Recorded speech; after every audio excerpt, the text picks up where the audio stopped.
সেক্ষেত্রে অনেকগুলি নতুন রিফর্ম আসছে। এটা মধ্যশিক্ষা পর্ষদ তাদের গভর্নিং বডি মিটিংয়ে সিদ্ধান্ত নিয়েছে। সেখানে রাজ্য সরকারেরও প্রতিনিধি ছিল, আমি নিজেও ছিলাম। খুব গুরুত্বপূর্ণ কিছু সিদ্ধান্ত গ্রহণ করা হয়েছে। 1 নম্বর, 2021 সালের পরীক্ষার্থীরা নতুন সিলেবাসে পরীক্ষা দেবে এবং যা 30% রিডিউস সিলেবাসের ভিত্তিতে হবে, অর্থাৎ 70 থাকবে, 30% রিডিউস করা হয়েছে ডিউ টু কোভিড। নেক্সট, মাধ্যমিক পরীক্ষার ক্ষেত্রে নতুন সিলেবাসে পাস করার জন্য পরীক্ষার্থীকে প্রতি বিষয়ে লিখিত পরীক্ষা ও ইন্টারনাল অ্যাসেসমেন্ট মিলে 33% নম্বর পেতে হবে, 33%। এটা আমাদের রাজ্যে অনেক আগে ছিল। কোনো এক অজ্ঞাত কারণে হঠাৎ করে একদিন দেখা গেল 30 আরম্ভ হয়ে গেল। কি রিজন, কি ভিত্তি, গুণগত শিক্ষার ক্ষেত্রে এটা কি উপযোগিতা আসবে, কোনো ব্যাখ্যা ছাড়াই রাতারাতি 33 থেকে 30-এ চলে আসলো। এবং এনসিইআরটি সিবিএসইর পরীক্ষায় সেখানেও 33%। আমরা সেটাকে শুরু করতে যাচ্ছি 2021 সাল। নেক্সট, 2021 সাল থেকে উচ্চ মাধ্যমিকের নন প্র্যাকটিক্যাল সাবজেক্টের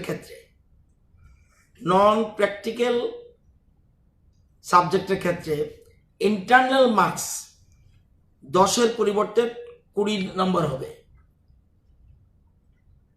যেহেতু নতুন সিলেবাস, 2021 উচ্চ মাধ্যমিক নন প্র্যাকটিক্যাল সাবজেক্ট মানে সায়েন্স নয়, নন প্র্যাকটিক্যাল সাবজেক্টের ক্ষেত্রে ইন্টারনাল মার্কস 10-এর পরিবর্তে 20 হবে।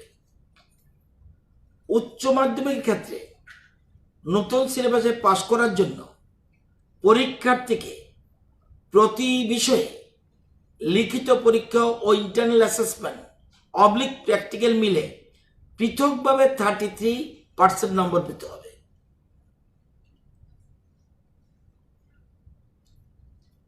পৃথকভাবে থিওরির জন্য 33%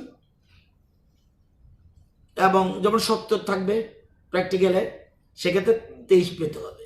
আবার ইন্টারনাল যখন থাকবে, ইন্টারনাল অ্যাসেসমেন্ট, সেখানে 30-এর মধ্যে আবার পেতে হবে 10। এবার মাধ্যমিক পরীক্ষায় নতুন করে এবং উচ্চ মাধ্যমিক পরীক্ষায় দুটো পরীক্ষার ক্ষেত্রেই 2 সেট প্রশ্ন হবে, এ এবং বি। একই ক্লাসে যখন পরীক্ষা চলবে, এ এবং বি দুটো পরীক্ষা প্রশ্নপত্র সাপ্লাই করা হবে। এবার আরেকটা নতুন জিনিস, আমাদের সরকার আসার পরে আমরা বিশিষ্ট শিক্ষাবিদদের নিয়ে এবং সারা দেশের যারা প্রথিত যশা শিক্ষাবিদ তাদের সাথে আলোচনা করে আমাদের মাধ্যমিক পরীক্ষায় অঙ্ক বিষয়ে নতুন সিলেবাস 2 ধরনের প্রশ্ন হবে, একটা বেসিক আর একটা standard. Basic exam of math, basic exam of standard exam of math. এটা কেন? অনেক ছেলে মেয়ে সায়েন্স ম্যাথ পড়বে না 11-এ গিয়ে, তার জন্য আমার কঠিন অঙ্কের কোনো অর্থ নেই, তার পেজটা তো এখানেই শেষ হয়ে যাচ্ছে। এই প্রথম আমরা ত্রিপুরা রাজ্যে মাধ্যমিক পরীক্ষায় নতুন সিলেবাসে 2 ধরনের অঙ্ক প্রশ্ন হবে, একটা বেসিক এবং স্ট্যান্ডার্ড। অপেক্ষাকৃত সহজতর বেসিক নিয়ে পাস করলে একাদশ শ্রেণীতে সে অঙ্ক নিয়ে পড়তে পারবে না। যদি কোনো ছাত্রছাত্রী বেসিক নিয়ে পাস করে অঙ্ক নিয়ে, এবং আবার আমার হঠাৎ করে মনে হলো একাদশ শ্রেণীতে অঙ্ক নিয়ে পড়তে চায়, তাহলে তাকে পুনরায় স্ট্যান্ডার্ড নিয়ে পাস করতে হবে। কারণ আমাদের সুবিধা আছে কোথায়, বছর বাঁচাও। হঠাৎ করে মনে হলো না আমি এবার সায়েন্স দিয়ে পড়বো, সেক্ষেত্রে সে আবার যেহেতু বছর বাঁচাও আছে, সে একটা সাবজেক্টে আবার স্ট্যান্ডার্ড ম্যাথ নিয়ে পাস করতে হবে। এটা ছাত্রছাত্রীদের সুবিধার জন্য, কারণ যে বিষয়ে সে অঙ্কতে এবং বিজ্ঞানের অন্য সাবজেক্ট নেবে না, তাকে কঠিন অঙ্ক পড়িয়ে কোনো অর্থ নেই। এটা সেই জন্য আমরা এটা করেছি। নেক্সট, মাধ্যমিকের ক্ষেত্রে এবছর ভোকেশনাল বিষয়ে আপনারা জানেন আমাদের 15টা সাবজেক্ট আমরা, আগে ছিল না, 15টা সাবজেক্ট আমরা নন ল্যাঙ্গুয়েজ ভোকেশনাল বিষয় হচ্ছে এগ্রিকালচার আছে, ফ্যাশন টেকনোলজি আছে, অ্যান্ড আইটি আছে, আইটিজ আছে, ইলেকট্রনিক্স আছে, painting, electronics, music, marketing and sales, banking and insurance, tourism, security, food production, health care, physical education, yoga. এই 15টা সাবজেক্ট আমরা চালু করেছি। তাহলে ভোকেশনাল কোর্স কেউ একজন 6 সাবজেক্ট নিতে পারবে, কিন্তু এই 6 সাবজেক্টের মধ্যে মনে রাখতে হবে আমাদের কি আছে, ইংরেজি বাংলা ল্যাঙ্গুয়েজের ক্ষেত্রে ইংরেজি কম্পালসারি, বেঙ্গলির ক্ষেত্রে আদার বেঙ্গলি और कॉकबोरक और मिजो और हिंदी और अरबिक और संस्कृत और পালি বাংলা থেকে আরম্ভ করে এই সাবজেক্ট এনিওয়ান, আর ইংলিশ তো আছে, এগুলো বলে ল্যাঙ্গুয়েজ সাবজেক্ট। আর আছে কি অঙ্ক, এসএসটি সায়েন্স। এই অঙ্ক এসএসটি সায়েন্স পরীক্ষা নিল, এরপরে আমি একটা সাবজেক্ট নিলাম, এই যে 15টা যেখানে যেটা আছে। যেমন আমাদের 24টা স্কুলে আমরা ভোকেশনাল কোর্স চালু করেছি আমাদের গভর্নমেন্ট আসার পরে। আমরা যেমন এনেছি এগ্রিকালচার, আইটি, ইলেকট্রনিক্স, হার্ডওয়্যার।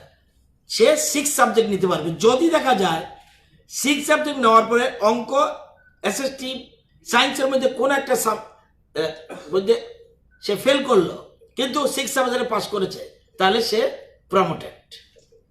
এবং এটা 15টা সাবজেক্ট আমরা অপশনাল করেছি, ইচ্ছা করলে সাবজেক্ট নিতে পারবে, এবং কেউ কেউ নিচ্ছে। মাধ্যমিক পরীক্ষায় 2 ধরনের 6 সাবজেক্ট নেওয়া যাবে।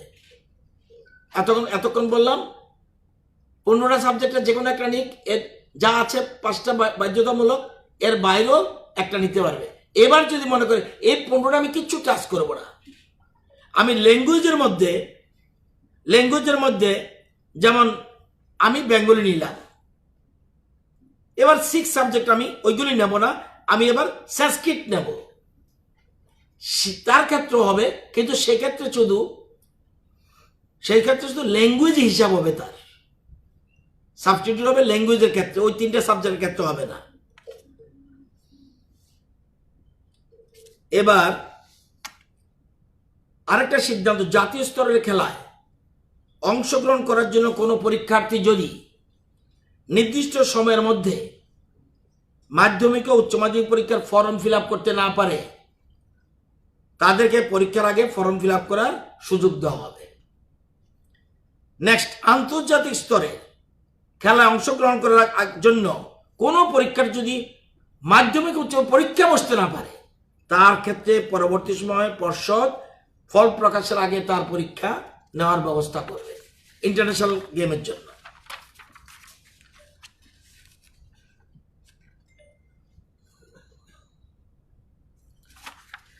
এবার এই মধ্যশিক্ষা পর্ষদ যে আমরা সিদ্ধান্ত নিয়েছে, গভর্নিং বডি, আমরা এর জন্য কতগুলি সিদ্ধান্ত গ্রহণ হচ্ছে। এবছর মাধ্যমিক উচ্চ মাধ্যমিক পরীক্ষা বসার পূর্বে বিদ্যালয়ের শিক্ষা দপ্তর ক্লাস 10 এবং ক্লাস 12 যারা পড়ছে বর্তমানে তাদের প্রি বোর্ড পরীক্ষা নেবে। এই প্রথম ত্রিপুরায় প্রি বোর্ড এক্সাম নেবে, তবে তার ফলাফলের ভিত্তিতে কাউকে ত্রিপুরা মধ্যশিক্ষা পর্ষদ পরিচালিত মাধ্যমিক উচ্চ মাধ্যমিক পরীক্ষা বসার জন্য বিদ্যালয়ের তরফ থেকে বিরত রাখা যাবে না।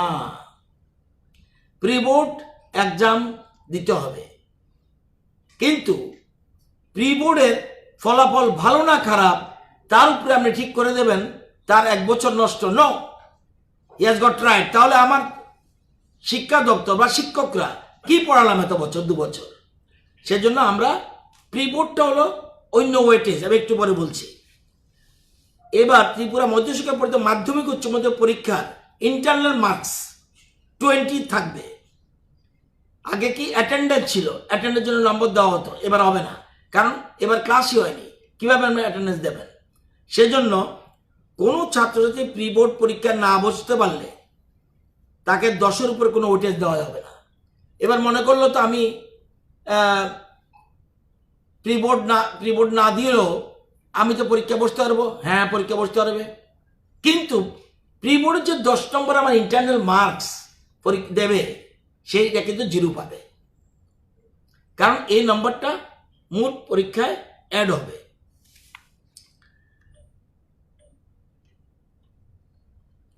এবার করোনা পরিস্থিতির কারণে 2021 সালের মাধ্যমিক উচ্চ মাধ্যমিক পরীক্ষা বসার জন্য বিদ্যালয়ের ন্যূনতম উপস্থিতি বাধ্যতামূলক থাকবে না। আগে যেটা ছিল, এবার আমরা এটা করব না। কিন্তু আমরা জানেন প্রি বোর্ডের সাথে আমরা ওয়েটেজ দিচ্ছি। এবার কি, ধরুন মাধ্যমিক পরীক্ষায় 20 থাকবে, 20-এর মধ্যে 10 থাকবে প্রি বোর্ড, 5 থাকবে weekly exam, up to 15 March পর্যন্ত উইকলি এক্সাম হবে, অ্যান্ড 5 মার্কস থাকবে কোন অ্যাসাইনমেন্ট, যাতে তার মানে স্কুলের প্রতি এই 20 নম্বর তো তার স্কুল থেকে যাবে। প্রি বোর্ডের জন্য 10 ওয়েটেজ, কেউ 10-এর মধ্যে 9 পেতে পারে, 8 পেতে পারে, সেটা যাবে, এবং 5 থাকবে উইকলি এক্সামিনেশনের জন্য, আর 5 থাকবে অ্যাসাইনমেন্টের জন্য। এবছর প্রতিটি বিদ্যালয় প্রতি বুধবার 10ম এবং দ্বাদশ শ্রেণীর ছাত্রদের সাপ্তাহিক পরীক্ষা নেবে, যা চলবে 15 মার্চ পর্যন্ত। কিন্তু বোর্ডে ওইটা ওই পরীক্ষা নয়, একবারে কোশ্চেন দিলাম সবকিছু, সব 5 নম্বর মার্ক যোগ হবে মূল বোর্ডে, কারণ যেহেতু নষ্ট হয়ে গেছে অনেকদিন, প্রত্যেক বুধবারই একটা উইকলি পরীক্ষা চলবে আপ টু 15 মার্চ। এর থেকেই 5 নম্বর প্লাস হবে মোট পরীক্ষায়। পরীক্ষার পরবর্তী ক্ষেত্রে বিষয়ভিত্তিক সাপ্তাহিক পরীক্ষাগুলি গড় হিসাব করে 5 নম্বরের উপর যে যা পেয়েছে তা পর্ষদের নির্ধারিত ইন্টারনাল মার্কসের যোগ হবে। 10ম ও দ্বাদশ শ্রেণীর ছাত্রদের বিদ্যালয় শিক্ষক কর্তৃক প্রদত্ত অ্যাসাইনমেন্ট, যে একটা অ্যাসাইনমেন্ট দিল তুমি লেখো, এর জন্য 5 নম্বর নির্ধারিত থেকে যা পর্ষদের নির্ধারিত ইন্টারনাল মার্কসের যোগ হবে। ওয়েটেজের জন্য আগে বলছি, প্রি বোর্ডে 10, average weightage of weekly test 5, assignment 5, 20। এবার দ্বাদশ শ্রেণীর প্র্যাকটিক্যাল পরীক্ষায় থাকবে 30, 20 হলে অ্যাকচুয়াল এক্সপেরিমেন্ট মাই সায়েন্স। নোটবুকের জন্য 5, weightage of pre board mark 5, 30 নম্বর চলবে।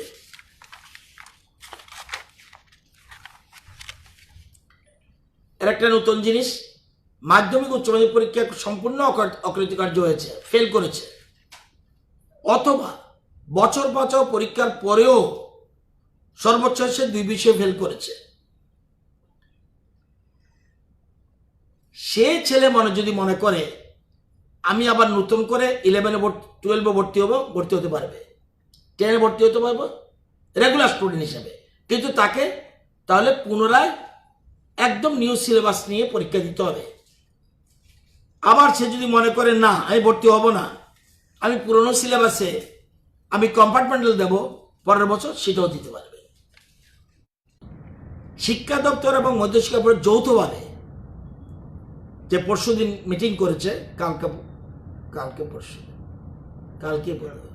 কালকে মিছিল হয়েছে, কেন্দ্রীয় মধ্যশিক্ষা পর্ষদ আমরা একটা ঠিক করেছি, ক্লাস 7 তারিখ থেকে আমাদের সবগুলি রাজ্যে, সারা রাজ্যে ক্লাস 10 এবং 12-এর ক্লাস চলছে, সারা রাজ্যে চলছে 7 ডিসেম্বর থেকে। মাধ্যমিক এবং উচ্চ মাধ্যমিকের ফর্ম ফিল আপ 15 জানুয়ারি থেকে 27 জানুয়ারির মধ্যে কমপ্লিট। তার মানে যারা এনরোল স্টুডেন্ট সবাই ফর্ম ফিল আপ করতে হবে, স্কুল কর্তৃপক্ষ প্রয়োজনীয় ব্যবস্থা গ্রহণ করবে। উচ্চ মাধ্যমিকের প্র্যাকটিক্যাল পরীক্ষা 15 মার্চ থেকে 30 মার্চের মধ্যে শেষ হয়ে যাবে, main board by TBSE. Pre board exam আমরা 1 এপ্রিল থেকে করব,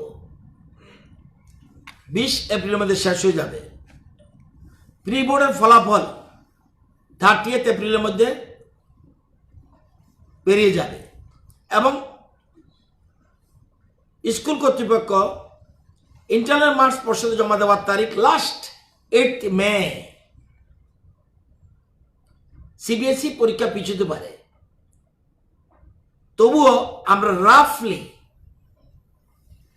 আমরা একটা প্ল্যান করেছি 10/5 পরীক্ষা শুরু হবে এবং 9/6 মধ্যে আমরা মধ্যশিক্ষা পর্ষদ এবং মাধ্যমিক এবং উচ্চ মাধ্যমিক পরীক্ষা শেষ করে নিতে চাই। এই হলো আমাদের প্ল্যানিং। কোনো কারণে যদি সিবিএসই একটু আগে পরে করে সেক্ষেত্রে কোনো কারণে এদিক সেদিক হতে পারে, কিন্তু আমাদের এই প্ল্যানিং। আমাদের প্ল্যান ছিল যে সাধারণত পরীক্ষার মূল্যায়ন আগরতলাতে হয়। আমাদের প্ল্যান ছিল কুমারঘাট, উদয়পুর অ্যান্ড আগরতলা, কিন্তু করোনার কারণে এবার আমরা করতে যাচ্ছি না। একটাতে আগরতলায় করব। হঠাৎ করে একসাথে অনেকগুলি রিফর্ম করতে গেলে অকওয়ার্ড পজিশনে পড়তে পারি, সেই জন্য আগের মতো সেন্ট্রালি হবে। বছর বছর পরীক্ষার জন্য 33% ক্ষেত্রে 165 হয়, কিন্তু আমরা 150 পেলেও বছর বাঁচাও তে বসতে পারবে। 165 হিসাব করলে হয় 33%, তাহলে 150 হলে যে বসতে পারবে।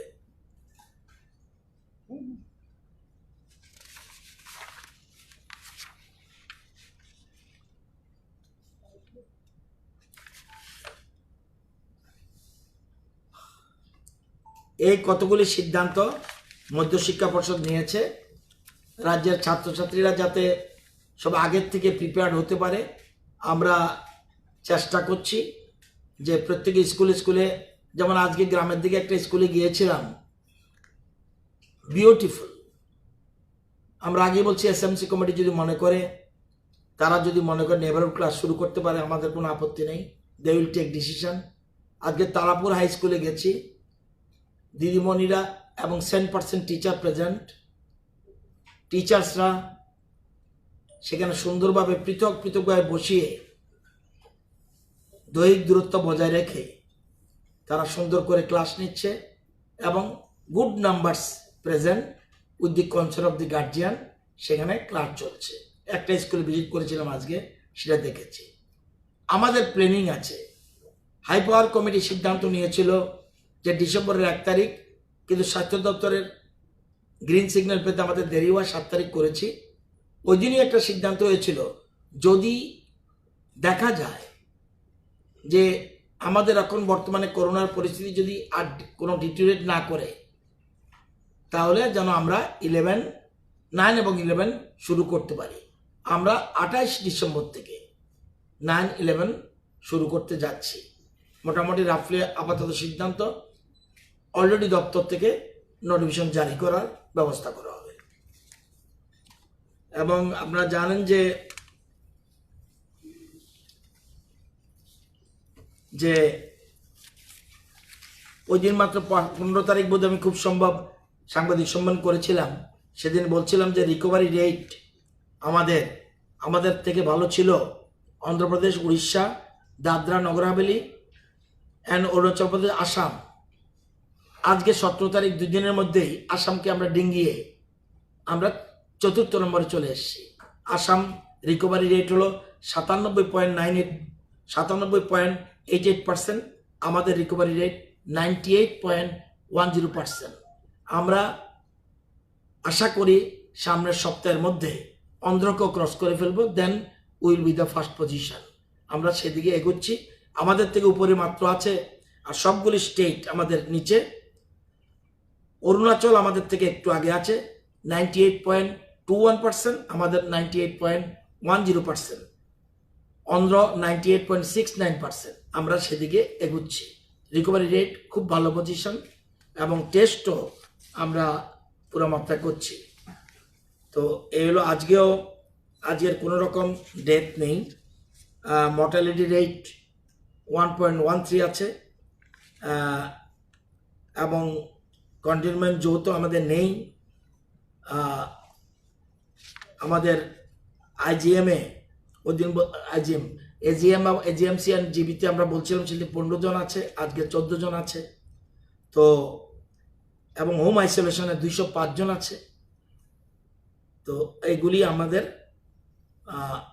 খুব দ্রুত আমরা একটা ভালো পজিশনের দিকে যাচ্ছি। তো এই জিনিসগুলি আপনাদের জানানোর দরকার ছিল, এই জন্য জানিয়ে রাখলাম। এবং গার্জিয়ানদের অভিভাবিকা যারা রয়েছেন, শিক্ষক শিক্ষিকারা যারা রয়েছে, ছাত্রছাত্রী যারা রয়েছে, সবাইকে অনুরোধ করব যে একটা ছাত্রের জীবন থেকে যেন একটা বছর নষ্ট না হয়ে যায় এবং একটু অতিরিক্ত যেন দায়িত্ব নিয়ে শিক্ষক শিক্ষিকারা তাদের ছাত্রছাত্রীদের পড়ায়। এবং খুব সিরিয়াসলি আজকে আমি হ্যাপি একটা স্কুলে এবং উইদাউট ইনফরমেশনে গিয়েছি, একদম নিজেদের মধ্যে শিক্ষক শিক্ষিকারা যেরকমভাবে সুন্দরভাবে হাতে কলমে শিখিয়ে দিচ্ছে, এটা খুব পজিটিভ সাইড। তো আগামী দিনে সবাই সহযোগিতা কামনা করি, কারণ ছাত্রছাত্রীদের জীবন থেকে একটা বছর চলে গেলে মহা মুশকিল হবে। আমরা সকলের সহযোগিতা চাইছি, আশা করি সকলেই সহযোগিতা করবেন। আমরা আবার নতুন করে ম্যান্ডেটরি বাধ্যতামূলকভাবে নেবারহুড ক্লাস করব কি না, সেটা আমরা হাই পাওয়ার কমিটির মিটিং আশা করি 29 তারিখ করার চিন্তা ভাবনা করছি। যদি অন্য কোনো অসুবিধা না থাকে, নিচের ক্লাসের স্টুডেন্টের জন্য আমরা চিন্তা ভাবনা করছি। এরমভাবে পিছিয়ে পড়লে আমাদের রাজ্য পিছিয়ে থাকবে, সেজন্য আমরা সব দিক বিচার বিবেচনা করে হাই পাওয়ার কমিটির মতামত নিয়ে নেবারহুড ক্লাস অ্যান্ড 5 to 8, কেন 5 to 8 বলছি, 5 নো ডিটেনশনের প্রশ্ন আছে, 8 ডিটেনশনের প্রশ্ন আছে, এই জন্য 5টাকে যোগ করে 5 থেকে 8 আমরা খুলবো কি না সেটা আমরা হাই পাওয়ার কমিটির মিটিংয়ে ঠিক করব। আর 28 তারিখের ব্যাপারটা 9 এবং 11 আমরা খুলতে যাচ্ছি। আগের থেকে আমাদের হাই পাওয়ার কমিটির একটা গ্রিন সিগন্যাল নিয়ে রেখেছিলাম, বলছে যদি দেখা যায় পরিস্থিতি বেটার তাহলে আমরা খুলতে অসুবিধা নেই, সেই পথে আমরা এগোচ্ছি। আগের যে স্যার মাধ্যমিক এবং উচ্চ মাধ্যমিক তাদের বাধ্যতামূলক টেস্ট পরীক্ষা দিতে হতো, এই টেস্ট পরীক্ষায় পাশ করলে তাদেরকে মাধ্যমিক এবং উচ্চ মাধ্যমিকে বোর্ড এক্সামে তাদের বসতে হতো। এবছর আপনারা সিদ্ধান্ত নিয়েছেন যে প্রি বোর্ড এক্সাম, সেই জায়গাতে তাদের পাস বা ফেল বা এমন কিছু পদ্ধতি রয়েছে। এই যে আগের পদ্ধতিগুলো বিজ্ঞান ভিত্তিক না। আমি যদি একটা ছেলে মেয়েকে আমি যদি 8 থেকে 6 থেকে পড়ানো আরম্ভ করি, আমি 9, 10 2 বছর পড়ালাম, তাকে যদি আবার টেস্ট করে নিতে হয় তাহলে কি পড়ালাম?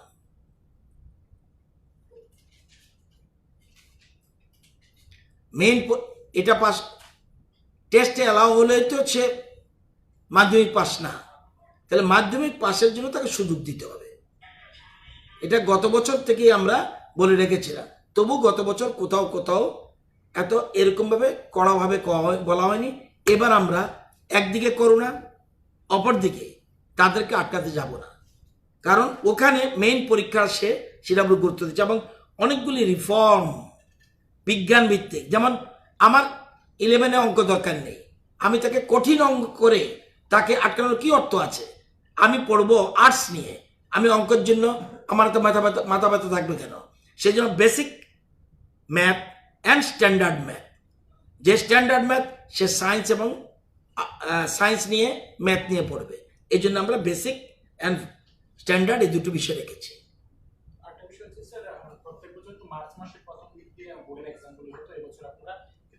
আমরা না, পৃথিবী। আমরা না, পৃথিবী। আমরা বলবো কেন? এটা কি অনলি ত্রিপুরা? সিবিএসই কে ফলো করছি সারা দেশ, এবং খুব সম্ভব নট শিওর আমরাই বোধহয় প্রথম বোর্ডের পরীক্ষা নেব সারা দেশে, মোস্ট প্রবাবলি। যেটা সিবিএসই করবে এর আগেই করব, আমরা তার সাথে মিল রেখে আমাদের কোনো মতে যেন আমাদের ছেলেরা নিট এবং জয়েন্ট এন্ট্রান্স এগুলির জন্য অসুবিধা না হয়, সেগুলি আমাদের মাথায় রয়েছে, সেগুলি আমাদের মাথায় থাকবে, সেগুলি প্ল্যান করে করছি আমরা। আমাদের মধ্যশিক্ষা পর্ষদ অটোনমাস বডি, রাজ্য সরকারের সহযোগিতায় তারা চলছে, কিন্তু গভর্নিং বডি আছে, সেখানে গভর্নিং বডি যেমন প্রেসিডেন্ট তখন বোর্ডের আছে, সেক্রেটারি যেমন আছে, সেখানে আমাদের টিএটির প্রিন্সিপাল রয়েছে, আমাদের এমবিবি কলেজের প্রিন্সিপাল রয়েছে, ওমেন্স কলেজের প্রিন্সিপাল রয়েছে, জনপ্রতিনিধিরা রয়েছে, আমাদের chief whip government chief whip member governing বডির, আমাদের রঞ্জিত দাস এমএলএ মেম্বার, এরকম অনেক রয়েছে, এবং শিক্ষক প্রতিনিধি রয়েছে, মাদ্রাসা টিচার থেকে প্রতিনিধি রয়েছে, বিভিন্ন প্রতিনিধি নিয়েই বোর্ড, টিচার্সের প্রতিনিধি রয়েছে, সব জায়গাতে মিলেই গভর্নিং বডি। এবং গভর্নিং বডি 1 to 1 জিজ্ঞাসা করা হয়েছে, এটা করলে যে বললো যে এই প্রথম এত রিফর্ম আমরা এনেছি, এবং বোর্ড যেটা চিন্তা করেছে যথেষ্ট যুক্তি, এবং রঞ্জিত দেবনাথ আমাদের প্রাক্তন শিক্ষা অধিকর্তা, উনিও মেম্বার। আমরা সবাইকে নিয়ে, যারা বিশিষ্ট তাদেরকে নিয়েই আমরা গভর্নিং বডি করেছি। এখানে ইয়েস নো বলার জন্য না, বিভিন্ন যুক্তি তর্ক কথা বলা হয়েছে, সেগুলি ঠিক করা হয়েছে, সবগুলি মিলে সিদ্ধান্ত নিয়েছে। লিখিত পরীক্ষা 70 হচ্ছে না, প্র্যাকটিক্যাল সায়েন্সের ক্ষেত্রে আর অন্যদের ক্ষেত্রে 80, 80-20, 70-30। মাধ্যমিক আর উচ্চ মাধ্যমিক যারা ক্যান্ডিডেট থাকবে বা পরীক্ষা দেবে তাদের জন্য আপনারা আগামী প্রস্তুতি নেওয়ার জন্য আপনারা জানিয়ে দিয়েছেন, এটা ভালো। নবম আর একাদশ শ্রেণী তাদের কি হবে বা পরবর্তী সময় কি বললাম যে একটু আগে, মানে পরবর্তী সময় আপনারা সেটা নিয়ে ডিসকাশন, এই তো বললাম যে একটু আগে 9 এবং 11 28 থেকে স্কুল তো খুলতে যাচ্ছি। পুরোদমে ক্লাস শুরু হয়েছে। হ্যাঁ, আমরা 12 এবং 10 কে মাধ্যমিক পরীক্ষা এবং উচ্চ মাধ্যমিক পরীক্ষার কারণে আমরা 10-12 খুলেছি, রিটার্ন কনসেন্ট আসছে, স্কুলগুলিতে যাবেন আপনারা, দেখবেন কি ছাত্রছাত্রী আসছে, কলেজে আসছে। কলেজের ক্ষেত্রে প্রিন্সিপাল ঠিক করছে কবে, কোথাও কোথাও অড নাম্বার ইভেন নাম্বার, কোথাও কোথাও অনার্স পাস এরকম করছে। আমরা 11 এবং 9 পরে খুলতে যাচ্ছি, ধীরে ধীরে ধীরে ধীরে স্বাভাবিকতায় আসতে হবে। আপনি বর্তমান সময়ে বিভিন্ন স্কুলগুলি বা বিদ্যালয়গুলি পরিদর্শন করছেন, কোথাও না কোথাও কি শিক্ষক স্বল্পতার কোনো বিষয় নজর রয়েছে? কিছু কিছু তো আছেই, এই জন্য তো আমরা 3,000-4,000 শিক্ষক নেওয়ার জন্য টিআরবিটিকে বলেছি। শিক্ষক স্বল্পতা, কর্মচারী লাগবে। আমার অফিসে আমি কর্মচারী না নিলে আমার অফিস চলবে? তো শিক্ষক লাগবে আমার স্কুল চালাতে গেলে। এই জন্য আমরা প্রায় 4,000-এর মতো আমরা চেয়েছি টিআরবিটিকে, টিআরবিটি আমাদের টিচার দাও, তারা যতটুকু দিতে পারবে দিবে, বাকিগুলি তারা আবার টেট পরীক্ষা নিতে হবে। কিছু তো আছেই, স্বল্পতা একদম নেই বললে এটা ভুল হবে, আছে বলেই তো 4,000 একসাথে আমরা চেয়েছি টিচার দেওয়ার জন্য। যদি না পারে যতটুকু দেবে দেবে, বাকির জন্য পরীক্ষা নেবে, টিচার ব্যাংক তৈরি করা হবে। টিচার ব্যাংক তৈরি হলে যে তাদের থেকে নেবে এমন কোনো গ্যারান্টি নেই। এটা হলো টেট পাস করলে নিতে হবে, এটা কোথাও নিয়ম নেই। এটা ব্যাংক তৈরি করে রাখা, হঠাৎ করে শিক্ষক লাগলে যেন দিতে পারে। আর মাধ্যমিক আর উচ্চ মাধ্যমিক যে রিফর্মস করে এনেছেন সেগুলি মাদ্রাসা বা ফাজিলের ক্ষেত্রে প্রযোজ্য? সবগুলি একই রকম। ওখানের প্রতিনিধিরাও ছিল। এখানে যে আমি বলেছি সেগুলি 21 সালের মাধ্যমিক, উচ্চ মাধ্যমিক, মাদ্রাসা আলিম ও মাদ্রাসা ফাজিল পরীক্ষার সঙ্গে নিম্নিত সবগুলির জন্য এক নিয়ম।